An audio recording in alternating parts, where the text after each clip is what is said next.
హే connected family, ముందుగా disclaimer, నేను ఒక సినిమా లవర్ని మాత్రమే అని అనుకునే వాళ్ళే ఈ వీడియోని చూడండి. లేదు నా హీరోనంటావా అని ఇలాంటి ఒపీనియన్ కనుక ఉంటే ఈ వీడియోని ఇక్కడితోనే ఆపేసేయండి. ఎందుకంటే ఇక్కడ మనం కొంచెం మెచ్యూర్డ్ మూవీ లవర్స్గా ఆలోచించి cinema story, characters and makers గురించి మాత్రమే మాట్లాడుకుంటాం. సో 2024లో రిలీజ్ అయిన మూవీస్లో మంచి డైమండ్స్ గురించి మాట్లాడుకోబోతున్నాం. అయితే ఇక్కడ మనం అన్ని డైమండ్స్ని మెన్షన్ చేయట్లేదు, జస్ట్ ఎక్కువగా ఎక్స్పెక్టేషన్స్ పెట్టుకొని వైడ్ రేంజ్ ఆడియన్స్ వరకు రీచ్ అయిన మూవీస్ గురించి మాత్రమే మాట్లాడుకోబోతున్నాం. ఇక స్టార్ట్ చేద్దామా? బేసిక్గా డైమండ్స్ అండర్ గ్రౌండ్లో దొరుకుతాయి, కానీ ఈ డైమండ్స్ మన ఆడియన్స్ని అండర్ గ్రౌండ్లోకి పంపించేశాయి. 2024 ఇయర్ స్టార్టింగ్లోనే మనకి దొరికిన ఫస్ట్ డైమండ్ గుంటూరు పసుపు. కారమయ్యా, ఓకే ఆడియన్స్ కళ్ళలో కొట్టింది కదా. ఫస్ట్ సినిమా టైటిల్ అనౌన్స్మెంట్ వచ్చినప్పుడే నా ఎగ్జాక్ట్ ఫీలింగ్ ఇది పేరా, ఇదే పేరా. అప్పటికే సగం ఎక్స్పెక్టేషన్స్ తీసి పక్కన పెట్టేశా. తర్వాత మ్యూజిక్ తమన అన్నారు, సరేలే అనిపించింది. నెక్స్ట్ పూజా హెగ్డే అన్నారు. గురూజీ గురించి తెలిసిందే కదా, ఏది ఒక పట్టాను ఒప్పుకోడు. అలా అలా టీజర్స్, ట్రైలర్స్, సాంగ్స్తో సినిమా మీద ఉన్న ఎక్స్పెక్టేషన్స్ గ్రాఫ్ లాగా కిందికి పడిపోతూ వచ్చింది. ఫైనల్గా ఎక్స్పెక్ట్ చేసినట్టే అవుతుందిలే అని ఎక్స్పెక్ట్ చేస్తూ ఏం ఎక్స్పెక్టేషన్స్ లేకుండా చూసిన సినిమా ఎక్స్పెక్ట్ చేసినట్టే ఉండేసరికి కుర్చీని మడతపెట్టి అనే లిరిక్స్తో సాంగ్ వచ్చేసరికి వెంటనే అందరికి అనిపించింది కింద స్థాయికి తెగజారిపోయారు. ఒక స్టార్ హీరో సినిమా డైలాగ్స్ని మీమ్స్లో వాడుకోవాలి, కానీ మీమ్స్లో డైలాగ్స్ని స్టార్ హీరో సినిమాలో వాడుకోవాల్సిన అవసరం లేదు. తమన్నా గారికి థ్యాంక్స్, కుర్చీని మడతపెట్టి వారికి ఆపినందుకు. లేకపోతే ఆడియన్స్ తనని మడతపెట్టేవారు. యాక్చువల్లీ త్రివిక్రమ్ గారి సినిమాలో చాలా ఇష్టం. అతడు, జులాయ్, ఖలేజా ఇంకా చాలానే ఉన్నాయి. కానీ ఏమో తెలీదు, మూవీ స్క్రిప్ట్స్లో అదే simplicity, routine, regular family dramas తీస్తూ యూనిక్ అటెంప్ట్స్ చేయలేకపోవడం వల్ల ఇంప్రెషన్ అలా అలా తగ్గిపోతుంది. అరవింద సమేతతో కొంచెం డిఫరెంట్గా ట్రై చేశారు. సినిమా చూసే ముందు మరీ అంత అనుకున్నంత బ్యాడ్గా ఉండదులే అనుకున్నా. నిజమే, అనుకున్నంత లేదు, దానికంటే ఎక్కువగానే ఉంది. అసలు ఆ స్టోరీని పేపర్ మీద విన్నప్పుడే ఎగ్జైటింగ్గా అనిపించదు. అలాంటిది ఒక సినిమా తీయడానికి ఎలా ఒప్పుకోవాలనిపించిందో. అట్లీస్ట్ ఒక్క పాయింట్ ఆహా దీనికోసమైనా మనం సినిమా తీయాల్సిందే అని అనిపించేలా ఉందా? ఇప్పుడు ఒక పెద్ద హీరో సినిమా ఎందుకు తీస్తాము? పెద్ద హీరో సినిమా చూడటానికి నువ్వు ఎందుకు వస్తావు? హీరో హైస్ ఉండాలి, హీరోయిజం చూపించాలి, హీరో బాగా డాన్స్ చేయాలి, కామెడీ చేయాలి, అవి ఉంటే చాలు కదా. కథ, దాని బలము, దాని స్క్రీన్ ప్లే, దాని తొక్క, దాని తోలు ఎవడడిగాడు? ఎవరికి కావాలి? మేబీ ఇలాంటి మైండ్ సెట్ ఉంది కాబట్టే అలాంటి సినిమా తీశారు కావచ్చు. ఎనీవేస్, ఎంటర్టైన్మెంట్ మాత్రమే కోరుకున్న వాళ్ళు సాటిస్ఫై అయ్యారు, కొత్తదనం కోరుకున్న వాళ్ళు డిసప్పాయింట్ అయ్యారు. It's okay. ఇలా ఇయర్ స్టార్టింగ్లోనే మంచి డైమండ్ని చూసాం. ఇయర్ మొత్తం ఇంకెన్ని చూడాలరా అనుకునే ఈ గ్యాప్లోనే సెకండ్ డైమండ్ పడింది. అదే ఫ్యామిలీ స్టార్. విజయ్ దేవరకొండ గారికి కాంట్రాస్ట్ టైటిల్ ఇచ్చేసరికి షాక్ అయ్యా. సరే, గీత గోవిందం తర్వాత మళ్ళీ పరశురామ్ అండ్ విజయ్ దేవరకొండ కాంబినేషన్ వస్తుంది, సో బాగానే ఉంటుందేమో అనే ఎక్స్పెక్టేషన్స్ కొంచెం ఉండేది. కానీ మిడిల్ క్లాస్ అని ముసుగేసుకునే రిచ్ మ్యాన్ స్టోరీ చెప్పారు. అంత ఈజీగా ఒక middle class man richest man అయిపోతే ఇంకా ఆడియన్స్ సినిమాకి ఎక్కడ రిలేట్ అవుతారు? సపోజ్ లక్కీ భాస్కర్ అనే సినిమా తీసుకుంటే ఒక మిడిల్ క్లాస్ పర్సన్ ఒక రిచెస్ట్ పర్సన్ లాగా అవ్వడానికి ఆ క్యారెక్టర్ తీసుకున్న డెసిజన్స్, ఆ ప్రాసెస్ అండ్ ఆ జర్నీని చాలా క్లియర్గా, రీజనబుల్గా చూపిస్తారు. అండ్ అది ఇలా వెంటనే జరిగిపోదు. కాన్ఫ్లిక్ట్స్, టైం టేకింగ్ ఇలా అన్నీ ఉంటాయి. కానీ ఫ్యామిలీ స్టార్లో మాత్రం ఇలా 2 daysలో 2 crores వచ్చేస్తే ఇంకా మిడిల్ క్లాస్ అనే కాన్సెప్ట్కి జస్టిఫికేషన్ ఏముంటుంది? Dialogues, problematic scenes, screen play, script, ఆహా ఒక్క డైమండ్. కాదు, ఐరన్. ఎందుకంటే వాటినే వంచారు కాబట్టి సినిమాలో. ముందే ఐరనే వంచాలా ఏంటి, ఆడియన్స్ని వంచలేమా అనే కాన్సెప్ట్తో వచ్చిన ఫ్యామిలీ స్టార్ అనే సినిమా సక్సెస్ఫుల్గా స్టోరీని అండ్ ఆడియన్స్ని 360 degrees పర్ఫెక్ట్గా ఉంచింది. Third diamond Indian 2. శంకర్ గారు తీసిన క్లాసిక్ మూవీస్లో భారతీయుడు ఒకటి. 1996లో వచ్చిన ఈ సినిమా మామూలు సెన్సేషన్ క్రియేట్ చేయలేదు. సొసైటీలో జరుగుతున్న కరప్షన్ అనే సెన్సిటివ్ టాపిక్ని స్క్రీన్ పైన అంత ఓపెన్గా చూపించాలంటే గట్స్ ఉండాలి. అలాంటి మూవీకి సీక్వెల్ అంటే జనాల్లో ఎక్స్పెక్టేషన్స్ కూడా చాలానే ఉంటుంది. కానీ ఏంటో శంకర్ గారికి సీక్వెల్ సెట్ అవ్వట్లేదు. రోబో లాంటి ఎపిక్ మాస్టర్ పీస్ మూవీ తీసి దానికి సీక్వెల్గా వచ్చిన 2.4 మాత్రం అంతగా సాటిస్ఫై చేయలేకపోయింది. ఇక ఇండియన్ 2 గురించి మాట్లాడితే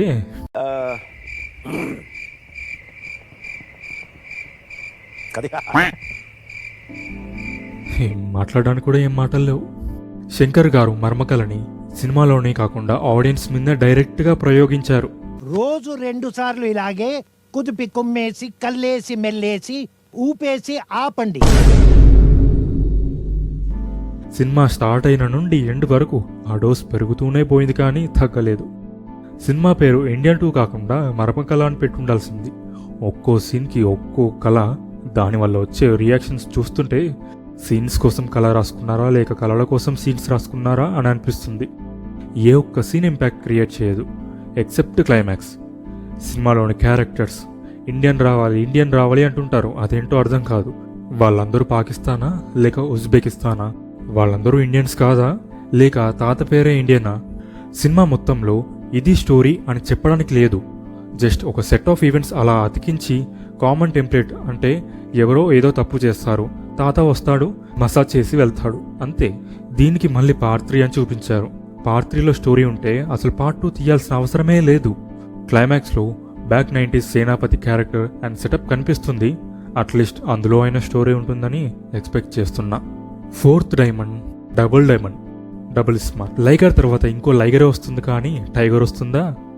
లవర్ బాయ్ లాగా ఉండే రామ్ని కొంతకాలం నుండి కంప్లీట్ మాస్ క్యారెక్టర్లో చూస్తూ ఇరిటేటింగ్గా అనిపిస్తుంది. ఎందుకో ఏమో కానీ రామ్ని ఈ మాస్ యాంగిల్లో అలా చూడలేకపోతున్నాం. ఇక చాలు. తన మాస్ బాడీ లాంగ్వేజ్, ఆ స్లాంగ్, ఆ డైలాగ్ డెలివరీ ఆర్టిఫిషియల్గా అనిపిస్తుంది. యాక్చువల్గా ఇస్మార్ట్ శంకర్ సినిమాయే అంతగా ఎక్కలేదు. సరే, ఆ సాంగ్స్, ఆ మాస్ యాంగిల్ వల్ల పాటలుగా చూడడానికి పర్లేదు అని అనిపించింది. బట్ ఓవరాల్గా మూవీ అంతలా సాటిస్ఫై చేయలేదు. డబుల్ ఇస్మార్ట్ చూసే ముందే లైగర్ లాంటి ఆణిముత్యం తర్వాత ఎలాంటి కళాఖండం చూడబోతున్నానా అని ముందే ప్రిపేర్ అయ్యాను. పూరి గారు ఎక్స్పెక్టేషన్స్కి ఏమాత్రం తగ్గకుండా డోస్ కొంచెం ఎక్కువగానిచ్చారు.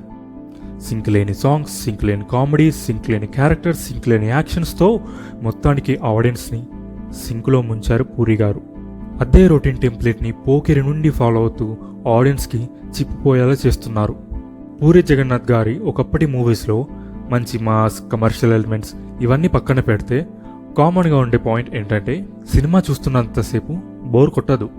కానీ ఇప్పుడు సినిమాలో అది తప్ప ఇంకేం ఉండదు. సో పూరి గారు ఫ్యూచర్లో అయినా కొంచెం అప్డేట్ అవ్వాలని కోరుతూ ఇంకా లైగర్లు కాకుండా టైగర్ లాంటి సినిమా తీస్తారని ఎక్స్పెక్ట్ చేస్తున్నాను. 5th diamond mister Bachchan. ఒక డైమండ్ నుంచి కోలుకునే లోపు అదే రోజు ఇంకో డైమండ్ కావాలనాయనా అంటూ రిలీజ్ అయింది.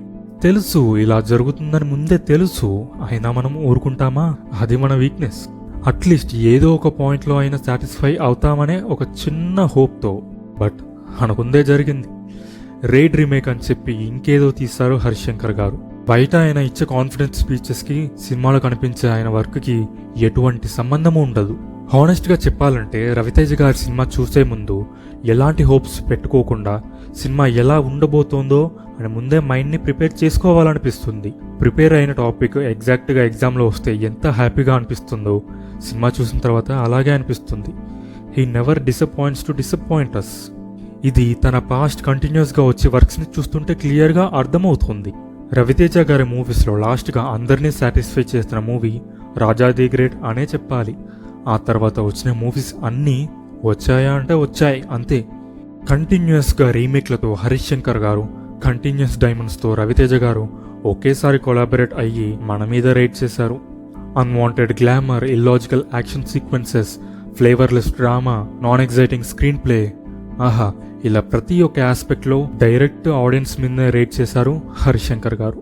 అందుకే వాళ్ళ గురించి ఎంత తక్కువ మాడితే అంత మంచిది, వదిలేండి. అండ్ 2024 ఎండింగ్లో రిలీజ్ అయిన స్ట్రాంగెస్ట్ డైమండ్ కంగువా, తమిళ్లో మోస్ట్ యాంటిసిపేటెడ్ హై ఎక్స్పెక్టేషన్స్తో 2000 crores నుండి లెక్క స్టార్ట్ చేయబోతున్నాం అని టార్గెట్ పెట్టుకొని రిలీజ్ అయిన డైమండ్ కంగువా. 2000 crore ఎదుర్పార్த்துட்டு இருக்கேன், நீங்க என்ன 1000 crore అప్సెట్ பண்றீங்க? హానెస్ట్గా చెప్పాలంటే సినిమా అనౌన్స్మెంట్ నుండి రిలీజ్ ముందు వరకు వచ్చిన ప్రతి movie content like posters, teaser, trailer, మెయిన్గా సాంగ్స్ ప్రతి ఒక్కటి ఇంప్రెస్ చేసింది. ఏ ఒక్క ఆస్పెక్ట్లో అయినా ఇది పోతుందిలే అని అనిపించలేదు. ఇదేదో వర్కౌట్ అయ్యేలా ఉందే అనే ఇంప్రెషన్ క్రియేట్ చేయగలిగింది. తమిళ వాళ్ళైతే ఫస్ట్ 1000 crore మూవీ అని కూడా ఎక్స్పెక్టేషన్స్ పెట్టుకున్నారు. కానీ చివరికి జరిగింది except songs, visuals, story, characters అసలు ఏ ఆస్పెక్ట్లో మూవీ సాటిస్ఫై చేయలేదు. అరిస్తే ఇంపాక్ట్ వస్తుంది అనుకున్నారేమో, ప్రతి దానికి అరుస్తూ చెప్తారు. శిరము శరీరము వేరై భూమి కొరిగిన నుదురు నేల నాలతో మడమ మోకరిల్లదు వారి సత్తులు చల్లదు. జస్ట్ అరిస్తే క్యారెక్టర్ ఇంపాక్ట్ క్రియేట్ చేయదు, ఆ క్యారెక్టర్కి ఉన్న ఎమోషనల్ డెప్త్ వల్ల ఇంపాక్ట్ క్రియేట్ చేస్తుంది.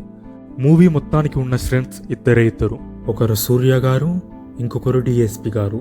జెన్యూన్గా సూర్య గారు యాక్టింగ్లో ప్రాణం పెట్టేశారు అండ్ డిఎస్పి గారు మ్యూజిక్లో ప్రాణం పెట్టేశారు. అట్లీస్ట్ మూవీ మొత్తంలో ఏదైనా సాటిస్ఫై చేయగలిగిందా అంటే ఈ ఇద్దరు మాత్రమే అని చెప్పొచ్చు. అంతే, ఈ 2024 ఇయర్లో రిలీజ్ అయిన చాలా డైమండ్స్లో కళ్ళు మూసుకుపోయేలా మెరిసిపోయిన డైమండ్స్ ఇవి. ఇలాంటివి మనకి ప్రతి ఇయర్లో దొరుకుతూ ఉంటాయి, తప్పదు. కానీ వరల్డ్ సినిమాలో ఇండియన్ సినిమా కూడా ఇప్పుడిప్పుడే రూలింగ్ చేయడానికి రెడీ అవుతున్న టైంలో ఇంకా ఇలాంటి అవుట్డేటెడ్ స్క్రిప్ట్స్, ఎఫర్ట్లెస్ వర్క్తో మూవీ మేకర్స్ ఇంకా ఇలాంటి సినిమాలు తీయడం మెల్లగా ఆపేయాలి.